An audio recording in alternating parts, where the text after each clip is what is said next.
Hi guys! Welcome back again to my YouTube channel, and for today's video ay mag-share na naman ako sa inyo ng konting kaalaman para naman may pagkakitaan tayo online tulad ng ginagawa ko guys. So alam mo ba, sa panahon ngayon hindi mo na kailangan lumabas ng bahay para kumita ng pera. Oo, tama ang narinig mo.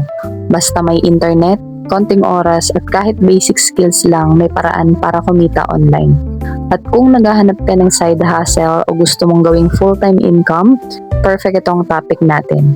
Sa videong ito, pag-uusapan natin yung 10 epektibong paraan kung paano ka pwede kumita ng pera online dito sa Pilipinas. At ang maganda pa, kahit simpleng cellphone lang ang gamit mo, pwede ka na magsimula. So kung ready ka na, tara na at simulan na natin.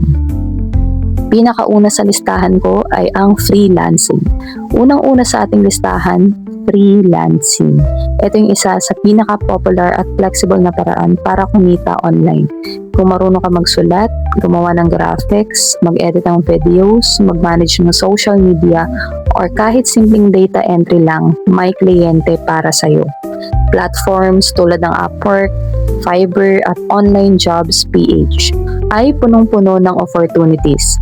Ang maganda dito, kahit beginner ka, pwede ka magsimula sa maliit na projects. Halimbawa, $5 to $10 na tasks. Kapag nagkaroon ka ng magandang feedback at reviews, unti-unti ka makakakuha ng mas malaking clients at mas mataas na bayad. Tip ko lang, gumawa ng malinaw na profile, ilagay ang skills mo at siguraduhin may samples ng gawa mo. Kung wala ka pa, pwede ka pang gumawa ng mock projects para lang may ipakita ka. Tandaan, sa freelancing, masipag at matiyaga ang susi. Number 2, ang ating online selling or e-commerce. Kung mahilig ka magbenta o may mga gamit ka sa bahay na hindi na ginagamit or hindi nyo na nagagamit, pwede mo na agad ibenta to online. May Shopee, may Lazada, may Facebook, may Marketplace at TikTok Shop na sobrang daling gamitin. Hindi mo kailangan ng malaking kapital para makapagsimula. Pwede ka magbenta ng pre-loved clothes, accessories, gadgets o kahit mga DIY crafts. Kung may talent ka sa paggawa ng food or pastries, pwede mo ring i-market online. Ang kagandahan pa dito, kung ayaw mo muna bumili ng stocks, pwede kang magsimula sa dropshipping. Ibig sabihin, kukuha ka lang ng orders at may supplier na magpapadala direkta sa customer mo. Tip, alamin kung ano ang trending na products. Minsan, simpleng hair clip o phone case pero sobrang laki ng demand. Then, number 3, ang ating content creation. Yes, kung mahilig ka sa videos, photos, or kahit sa pagsasalita, pwede mong gawing income source ang pagiging content creator. Platforms tulad ng TikTok, YouTube, at Facebook ay nagbabayad through ad revenue, brand deals, at affiliate marketing.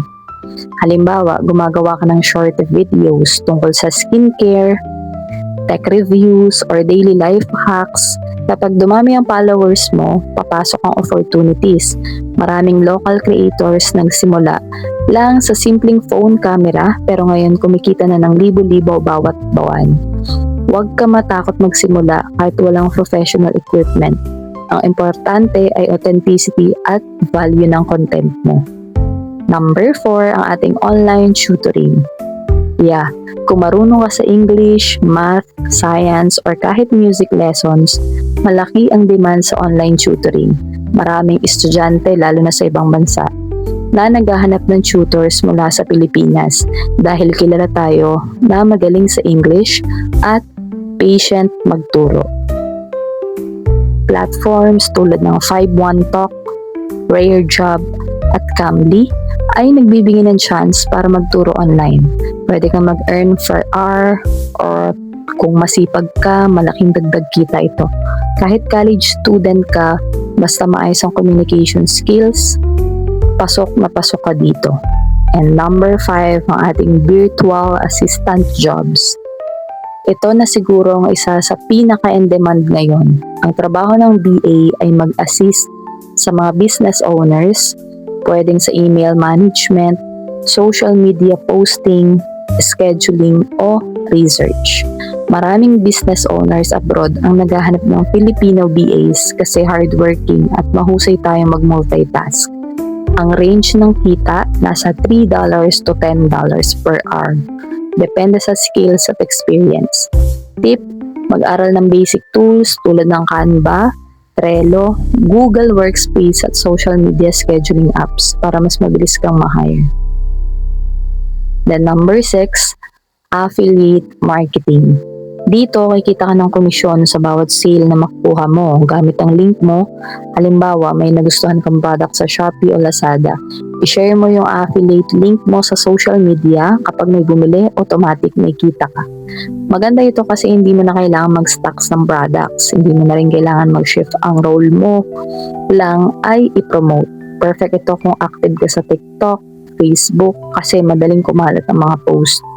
Tip, piliin ang products na talagang ginagamit mo o pinapaniwalaan mo para mas natural yung promotional mo. And 7, ang ating online surveys and micro tasks. Ito yung pinakamadaling simulan lalo na kung wala ka pang experience. Websites tulad ng Swagbox, Timebox at Clickworker ay nagbabayad para sagutan yung surveys, manood ng videos o gumawa ng maliliit na tasks. Hindi nga lang ito kalakihan ng kita, pero kung gusto mo lang ng extra load o pambayad ng bills, malaking tulong din. Tip, gamitin ito habang free time mo, halimbawa habang nag-aantay ng class o commute. Then number 8, ang ating stock photography and graphic design. Kung mahilig ka sa photography o may talent ka sa design, pwede mong ibenta ang gawa mo online. Ito yung tinatawag natin mga digital products. Platforms tulad ng Shutterstock, Adobe Stock, Canva Creator Program ay nagbabayad kapag may nag-download ng designs o photos mo. Kung marunong ka sa Canva o Photoshop, gumawa ka ng templates tulad ng social media posts, business cards o presentations. May malaking demand dito lalo na sa mga small businesses. Number 9, ang ating online writing and blogging. Kung mahilig ka magsulat, sobrang daming opportunities talaga. Pwede ka magsulat ng articles, blog post o website content para sa clients. Marami nagbabayad per word o per article. Bukod doon, kung gagawa ka ng sariling blog at may traffic, pwede nga kumita sa ads at sponsored post. Tip, magsimula sa niche na gusto mo tulad ng travel, food, or personal finance. Then number 10, cryptocurrency and investing. Kung may extra kang budget at willing kang mag-aral, pwede mong subukan ng crypto trading, stock market, or mutual funds. Pero warning lang, mataas ang risk dito. Kaya siguraduhin mag-research ka muna bago pumasok.